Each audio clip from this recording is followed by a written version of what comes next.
Eu estou preparado, pronto para cumprir minhas funções da melhor forma possível. Eu estou focado apenas no essencial, alheio a todo o resto. Só vou tomar decisões pragmáticas. Não vou me permitir distrações levianas. Não vou me permitir pensar em coisas não importantes. Eu não vou depender de ninguém nem de nada.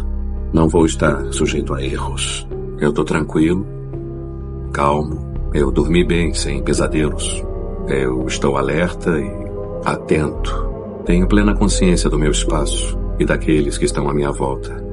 Eu estou atento, focado no essencial e alheio a todo o resto. O futuro é incerto, mas não estou preocupado. Vou contar com os mais próximos de mim. Vou compartilhar seus problemas, como fazem com os meus.